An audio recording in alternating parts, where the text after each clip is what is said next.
What's going on, guys? Welcome back to 100% NUFC. So this is the match review. It finished at Turf Moor.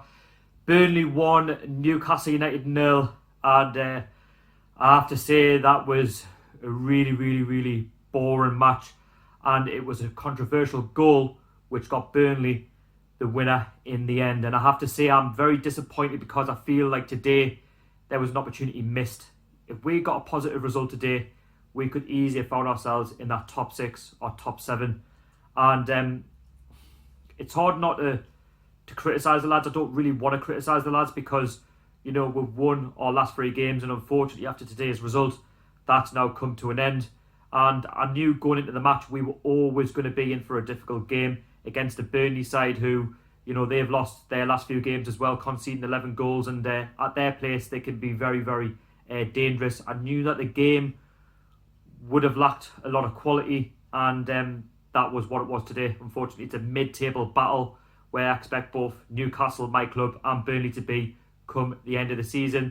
And listen, if you're the home side like Burnley, you know, you'll take that 1-0 win because any points you can get at home, in Burnley's situation, you need them to stay in the Premier League, and for a club like Burnley, they need that. And I feel like today, you know, given our form, I think today we should really have gone out and done a lot better than we did in the match, and we were very toothless in the final third, as we'll say going on in this review. And I have to say fair play to Burnley for taking the initiative, but I will talk about their controversial winner, which for me shouldn't have stood, and it should have went to VAR, and we've been outdone once again. But sometimes it goes in your favour, sometimes it doesn't. It did go in our favour against Sheffield United away. This time it didn't against Burnley. So going into the match, as you can see on the screen, here's the team that Steve Bruce picked. As you can see, there's no big hitters in the squad such as Alan St-Maximin, John Joe Shelby, Kieran Clark. They were all out injured. So going into the match, we knew already that we've lost our attack. We've lost our sort of go-to men, our creative men to try and, you know, get us going forward to get us the goals. And as you can see, Sean Longstaff came back into the side. You've seen Christian Atsu, and Manquillo also came back into the side as well. Andy Carroll and Joe Linton were also partnered up front as well, so that was quite positive by Steve Bruce to actually play them both, to give them an opportunity to see if they could, you know, sort of, you know, get into the Burnley sort of defence and maybe see if Joe Linton can get a goal. But as you can see in the scoreline, it just wasn't to be.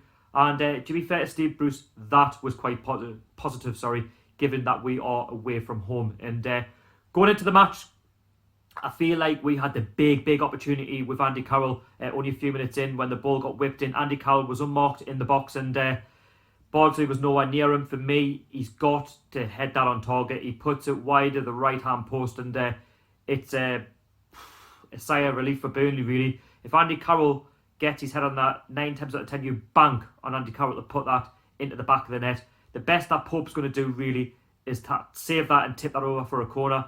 And Burnley do get away with one there. Then the game just turns scrappy, really. There was no real quality in the game. Fouls everywhere, and players going down, and Chris Wood and Barnes as well. Just, for me, bullying, you know, our players like to do, given where they are in the league. And listen, they have to do that given their form.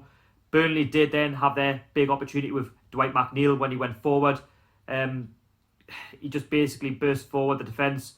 Couldn't get to him. He released a shot, and it was a good save by Dubravka, parrying it around the post for a corner at Burnley. They couldn't quite capitalise on that from the original corner.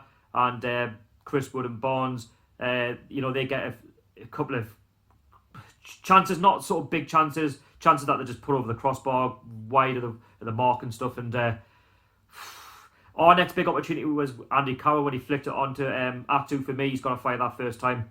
Instead of taking another touch and going back, and at times he was going, putting the ball wide of the mark, really, when he could really have put a 1-0 up. And that first half, there wasn't really not much to talk about because there was no quality in the match whatsoever. And 0-0, I'm a little bit gutted, to be fair, because I feel like we should be 1-0 up, given that Andy Carroll missed that sitter. But there we go, it happens in football.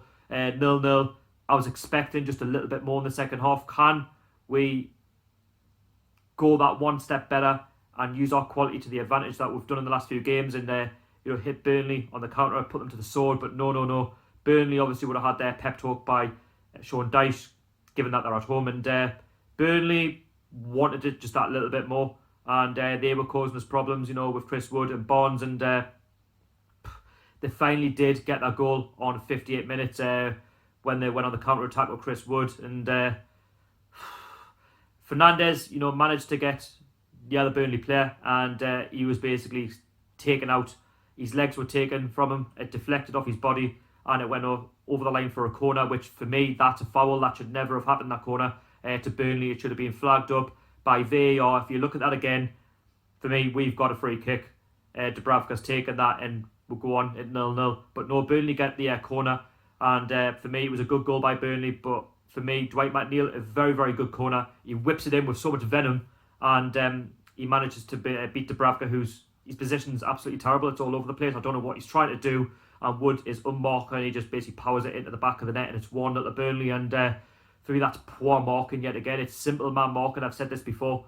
And clubs like Burnley, who are going to be in and around you come the end of the season, you can't allow players like Chris Wood and Bonds to do that, because, listen, they'll do anything for a goal. And we've gifted Burnley the goal. And I think the controversial decision of the corner has probably got to the lads' head there, and they've scored, and it's 1-0 to Burnley. And yes, Steve Bruce then did take off a couple of players. He did go take off Dwight Gale. So he brought on Dwight Gale and Mutu for Willems. And for me, it was just a case of trying to see if these lads can get back into the match. And the one big opportunity was when Taylor got shoved off the ball, and Joe Linton, of all players, picked up the ball. He fed it across to Dwight Gale, who was in acres of space in the Burnley box, and you're banking on him to make that 1-1. And he puts it wide, and there's just no real quality. And also Mutu did come on as well with the last 10 minutes to go. And listen, nothing really came of that last 10-20 minutes. And Burnley go on to win the game 1-0. And I have to say they probably only just deserved it in terms of they wanted it just that little bit more being the home side. But we really did miss St. Maximin today.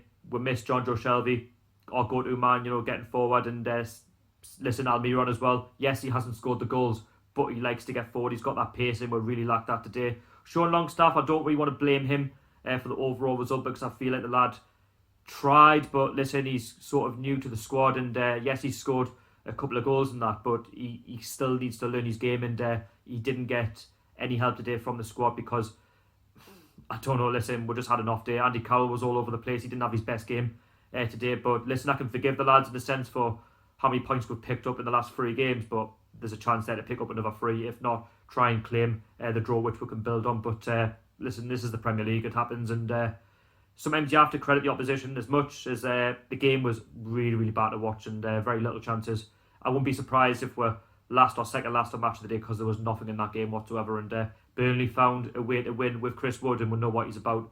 I remember when he played for Leeds, he scored past us with an equaliser at St James's Park. So listen, we know what he's about, we know what he can do, and we haven't heeded the warnings. And Bruce will be disappointed, but for me, the defeat isn't on Steve Bruce. It's on the lads not really taking it to Burnley and just sitting back, and a lack of creativity in the final third, and not being at the right place at the right time. And for me, it's about time Joe Linton gets dropped, because listen, how many times does Steve Bruce want to pick Joe Linton when he offers nothing?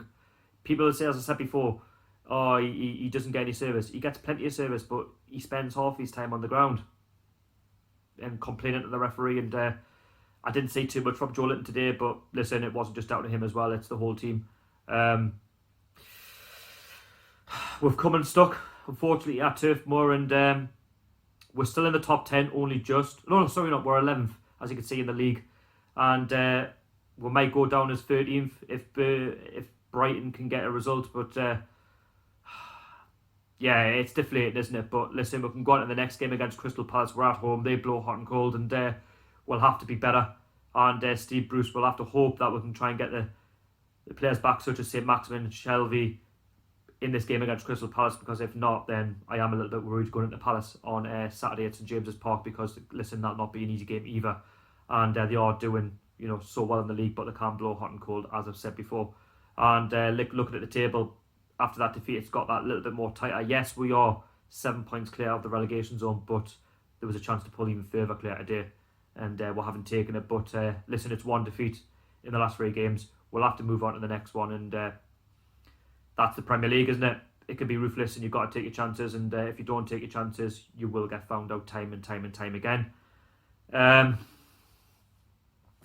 what can I say? You know, Burnley, obviously, it's a good 3 points for them. It's a good 3 points for Sean Dyche. I'm sure he'll be encouraged by that, and you know, it happens. And I just think the our decisions cost, but in the end, I think overall, I think a draw would have been fair on the complexion of the game. But Burnley put the ball in the back of the net, and we didn't. And that's what happens when you don't take your chances, or the few chances that you get. But I have to say as well, that was worrying. We didn't have one shot on target.